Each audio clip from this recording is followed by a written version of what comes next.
Per litre பெட்ரோலுக்கு 20, 22 வரைக்கும் mileage இருக்கிற ஒரு காம்பேக்ட்டான ஹேட்ச்பேக் கார தான் நம்ம ஆர்கே கார்ஸ்ல இன்னைக்கு பார்க்க போறோம்.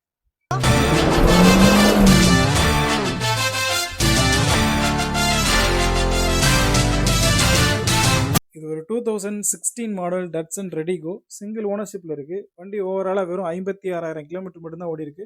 ஒரு பக்காவான ஜெனின் குவாலிட்டியில இருக்கு. இது ஒரு பெட்ரோல் காரு. ரெனால்ட் குவிட்ல வர அதே சேம் இன்ஜின் தான் இதுலயும் வருது. இது ஒரு பெர் லிட்டருக்கு 20லேருந்து 22 வரைக்கும் தாராளமாக மைலேஜ் எடுக்கலாம். வண்டியோட இன்டீரியரில் லெதர் சீட் கவர் போட்டிருக்காங்க. ரொம்பவே ப்ரீமியமாக இருக்குது. எக்ஸ்டீரியர் பொறுத்த வரைக்கும் மேஜராக எந்த ஒரு டென்ட் ஸ்க்ராச்சஸுமே இல்லை. 4 டயர் பாயிண்ட்டும் பார்த்தீங்கன்னா ஆவரேஜாக அபோவ் 90% இருக்குது. இந்த வண்டியில் வர ஃபியூச்சர்ஸ்னு பார்த்தோம்னா AC, power steering, company music system, central lock with remote கீயோட வருது. இந்த வண்டியை பொறுத்த வரைக்கும் எந்த ஒரு வேலையுமே பார்க்க வேண்டியதில்லை. ரெடி டு டிரைவ் கண்டிஷன் தான். சிங்கிள் ஓனர்ஷிப்பில் இருக்கிற இந்த 2016 மாடல் டட்சன் ரெடிகோக்கு நம்ம ஆர்கே கார்ஸில் பெஸ்ட் ப்ரைஸ் என்ன கோட் பண்ணியிருக்கோம்னா வெறும் 2,18,000 மட்டும்தான். இந்த ப்ரைஸும் ஃபிக்ஸட் இல்லைங்க, நெகோஷியபிள் ப்ரைஸ் தான். வண்டியை நேரில் வந்து டெஸ்ட் ட்ரைவ் பண்ணி பாருங்கள். கண்டிப்பாக உங்களுக்கு வண்டி பிடிக்கும். பெஸ்ட்டாக என்ன பண்ண முடியுமோ பண்ணி கொடுத்துடலாம். நம்ம பேஜ் இன்னும் ஃபாலோ பண்ணாதவங்க கண்டிப்பாக ஃபாலோ பண்ணிக்கோங்க. அப்போ தான் நம்மளுடைய அப்டேட்ஸ் உங்களை தேடி வரும். நம்பி வாங்க, உங்கள் மனசுக்கு பிடிச்ச ஒரு காரோட போங்க.